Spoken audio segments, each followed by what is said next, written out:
Your child has so much potential, but your local schools may not be right for them. Check out K-12. K-12 powered schools are accredited tuition-free online public schools for students in kindergarten through 12th grade. This is not your typical homeschooling. With state-certified teachers specially trained to teach online, your child will learn at their speed, at home, with innovative, engaging technology. Join the more than 3 million families who have chosen K-12. Go to k12.com/podcast today to learn more. That's k12.com/podcast. You got problems that you ought to be concerned with. Moolah! You don't know how you're supposed to earn it, or what to do with it, or how to keep it. You're a freak with a dark, shameful secret. But you're not the only one. Get your hidden financial fears with a blast of sun. Now your healing has begun. It's Bad with Money with Gabe S. Done.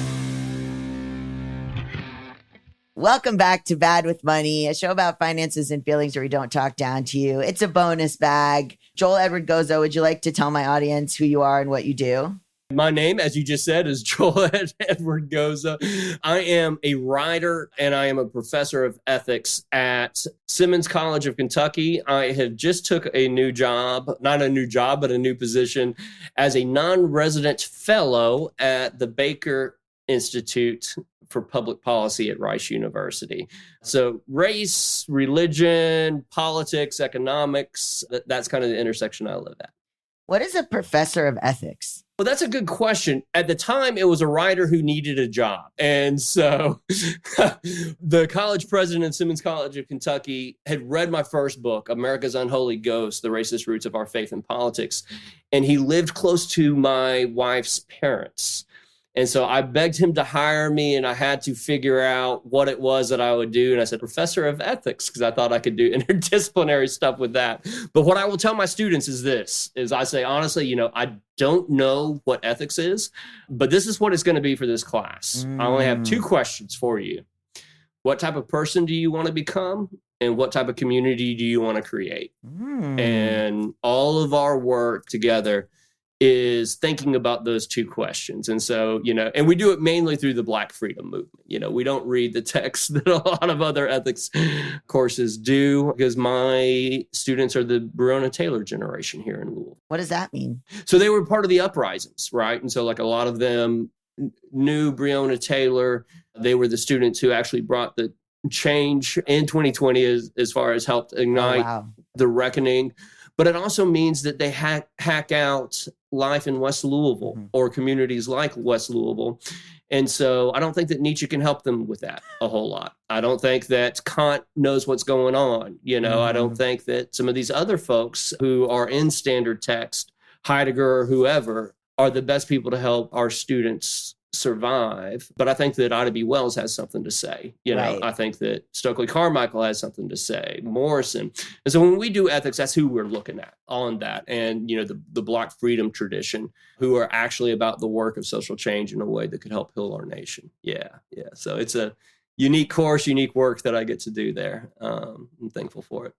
Yeah, I always think about the canon, right, of how you have to read Charles Dickens, and not that I don't like Charles Dickens, but you have to read Dickens, you have to read Moby Dick, you have to read, all these things, and then you don't ever have to read anyone Black if you don't have to. Right. I opened a standard textbook and it wasn't sure that Black people existed in the world. And then I knew the thinkers that were there. And I was like, yeah, these are the ones who created the crisis. I don't think that I can just feed my students what they have to say and think that all will be well. And the great thing is that there are people who actually got involved in the work and became the type of people, that I want my students to be like, that help create the type of communities that I wanted my students to emulate. And so I think it's best to at least begin learning from those that you want to emulate, not those whose nightmares you're trying to unwrite. Yeah. Ooh, that's well put.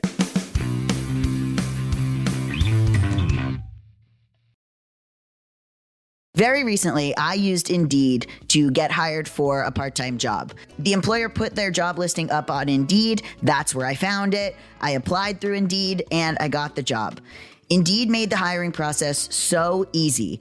I was able to search for all kinds of jobs based on my skills and being able to look at really easy to read descriptions from the jobs about what they were looking for in a candidate. If I needed to hire someone again, I would absolutely use Indeed. And I also have been telling everyone when they've been saying that they want to look for a job or they don't know where to find a job, I was like, you got to use Indeed. I've literally told like 4 people like, oh, I found this job on Indeed. That's where you should look if you're looking to find a job. And the job I was looking for, they needed someone really quickly because they were growing so fast. So they needed to hire the right person very fast, and it was so important. When it comes to hiring, Indeed is all you need. Stop struggling to get your job posts seen on other job sites. Indeed sponsored jobs help you stand out and hire fast. With sponsored jobs, your post jumps to the top of the page for your relevant candidates, so you can reach the people you want faster.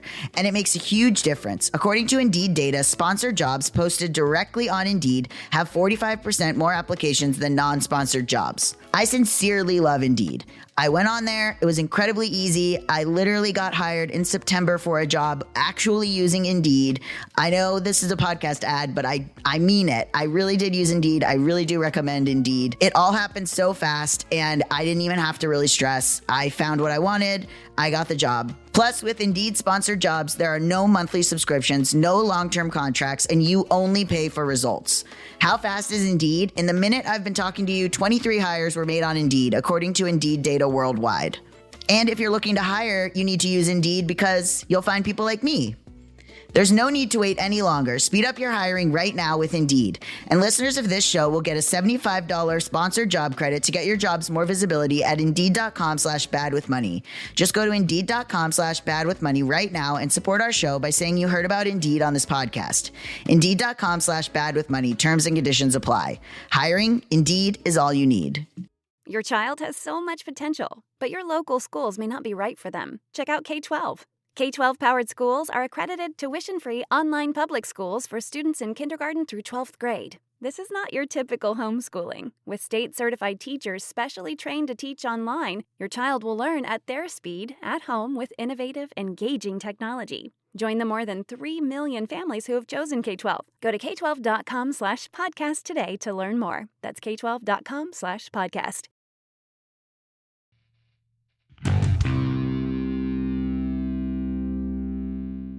With your first book, I wanted to because I know we didn't touch on this a lot in the main episode, but we were dancing sort of around the evangelical aspect of this current presidency, which is hilarious considering how Trump behaves. Jesus. And even Pence came out against him, but just on the tariffs. Now, are you saying Jesus because Trump reminds you of Jesus, or was there? I weirdly, that's like my exclamation of choice for some reason, even though I am Jewish. Yeah. But he was Jewish. So. Yeah, he was indeed.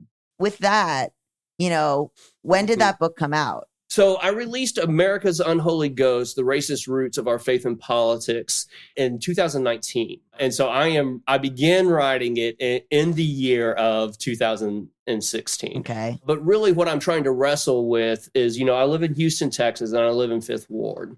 And so Houston is a place that puts a white man on the moon, right?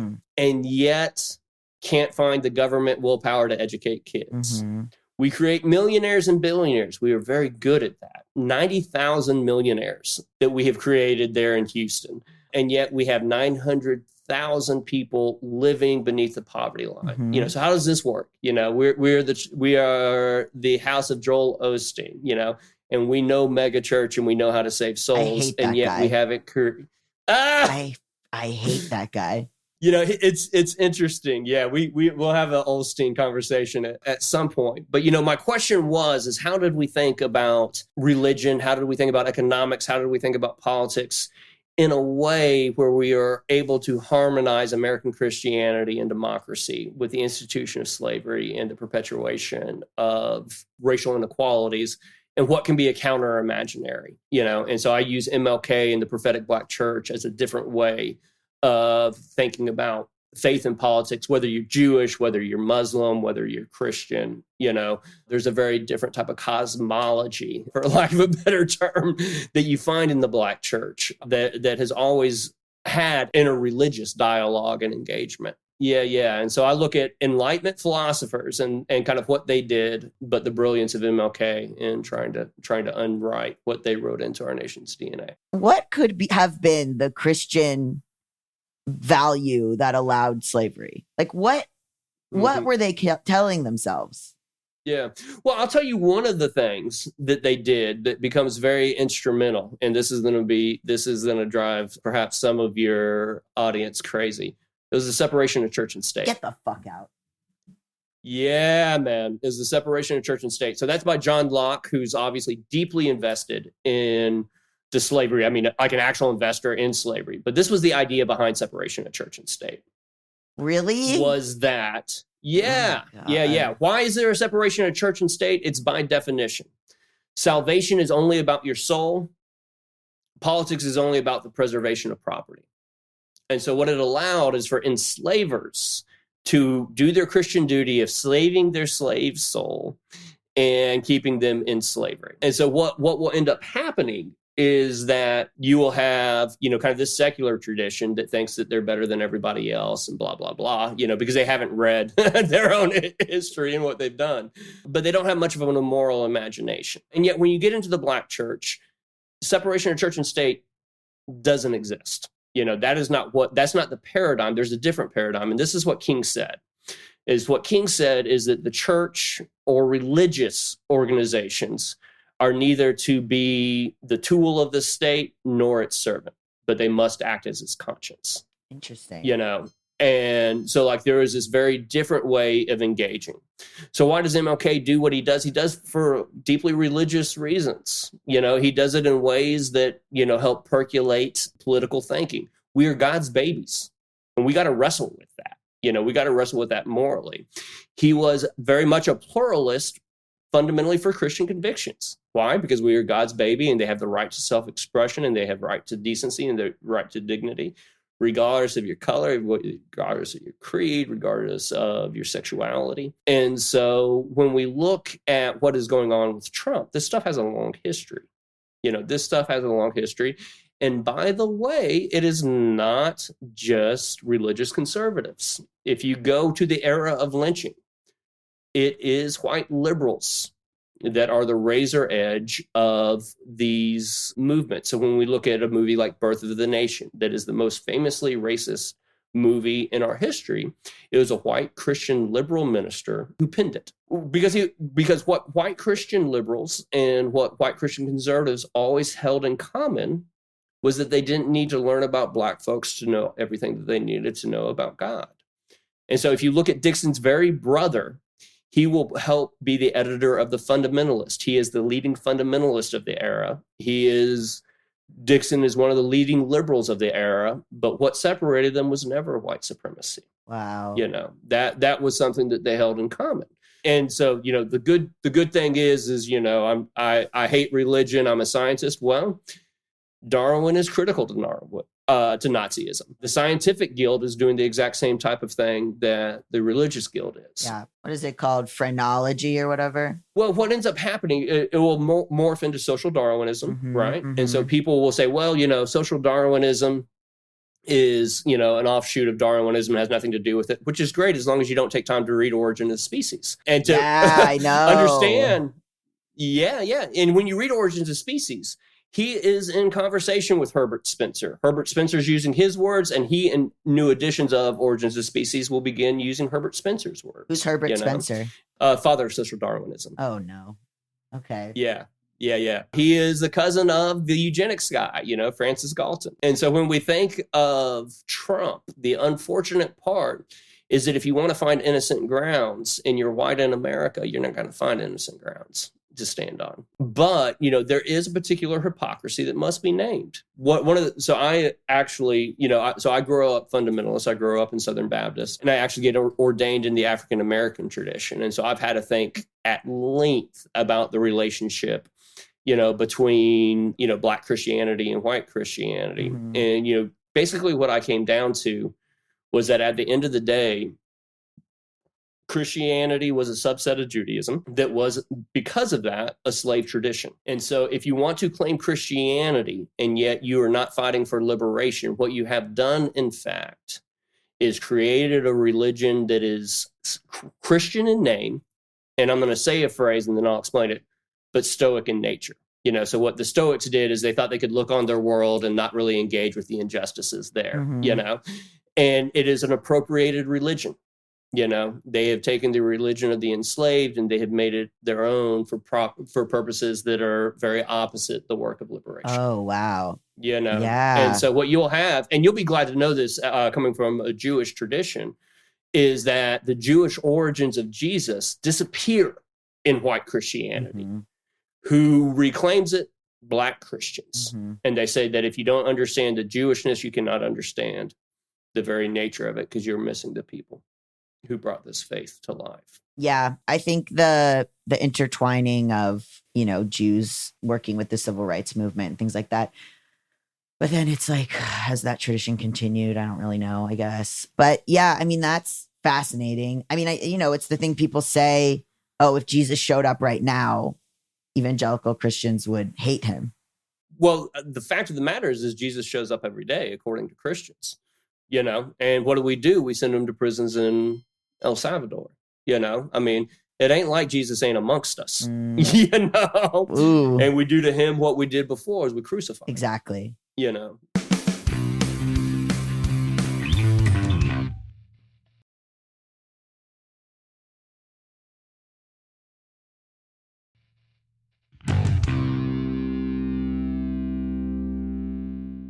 Okay, so that's fascinating about the separation of church and state. So, because people use that now as like a liberal or democratic talking point, and yet I didn't know that it started as a reason to justify slavery, and it's so. Yeah, it was my definition of what religion is. I mean, if you have a religion that has political consequences, which even being apolitical has political consequences, but what it does, the wonderful thing about the separation of church and state from a conservative perspective, is you no longer have to fully analyze the impacts of your religion on your politics, which was all what it was about from the very beginning. But they use it in a certain way, like the abortion debate, or they use it as absolutely conveniently. Yeah. Well, what you never can underestimate people's intellectual or moral flexibility. So it cuts both ways, right? Listen. So I mean, if you can misremember Jesus, there's no telling what you'll be able to do to MLK, right? Like, what I was interested in as a writer was at least understanding what was the original source of the problem. And this is what MLK will write. Is he says that one of the things we got to do is investigate the ideational roots of race hate. And what he is meaning by that is that, in the 1960s, he was dealing with stuff that was from the very foundation of our nation, the very foundation. And so what the Black Freedom Movement encourages us to do is these type of radical reapproaching to name precisely what the problem is. The problem, even from an atheist perspective, and I work with I'm not a Christian writer. I don't have a dog in that fight, at all. So I don't want anybody trying to think that I'm trying to convince anyone to be a Christian. But from an atheistic perspective, the problem with religious fundamentalism was always not that it was Christian, it was that it was not Christian enough. It wasn't about love of the neighbor. It wasn't about care of the immigrant. It wasn't about taking care of the earth, right?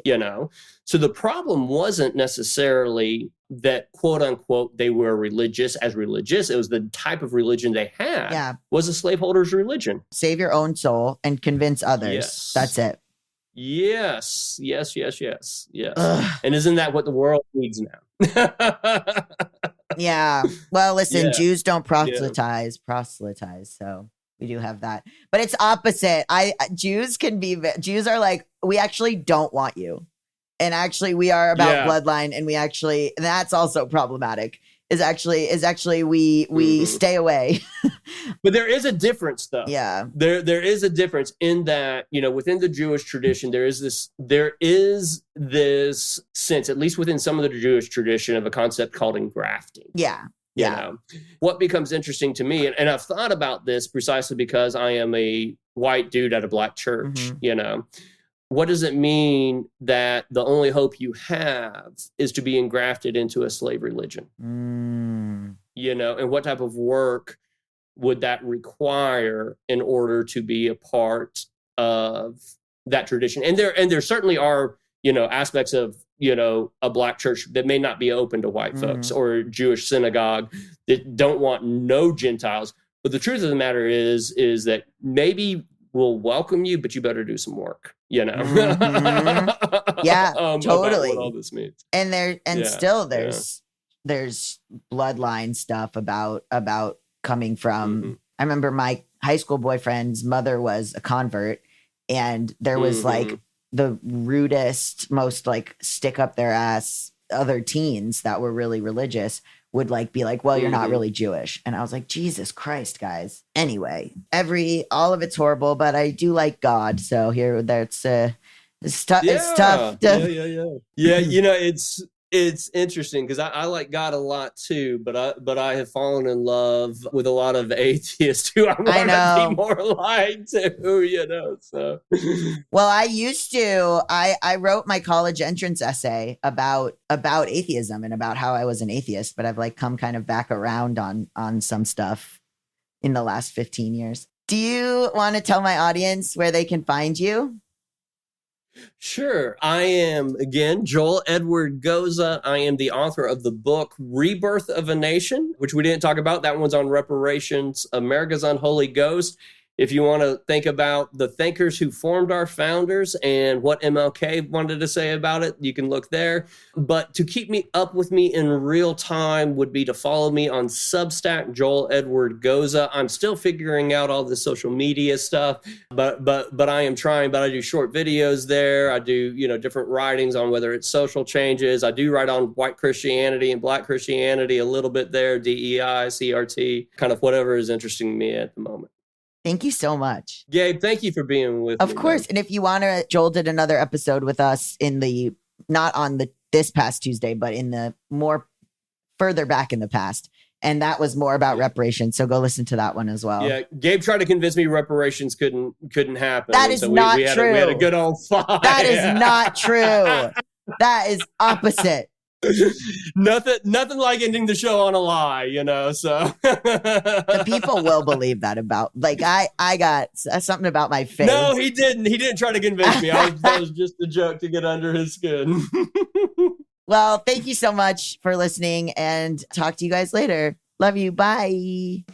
Bad with Money with Gabriel S. Dunn is a production of Noted Bisexual, produced by Melisa D. Monts and Diamond MPrint Productions. Edited by Diane Kang, post-production sound by Coco Llorens, production assistance by Melanie D. Watson, and music by Mike Kaplan, Zach Sherwin, and Jack Dolgen, sung by Sam Barbera. Thank you, love you, bye! Your child has so much potential, but your local schools may not be right for them. Check out K-12. K-12 powered schools are accredited tuition-free online public schools for students in kindergarten through 12th grade. This is not your typical homeschooling. With state-certified teachers specially trained to teach online, your child will learn at their speed, at home, with innovative, engaging technology. Join the more than 3 million families who have chosen K-12. Go to k12.com/podcast today to learn more. That's k12.com/podcast.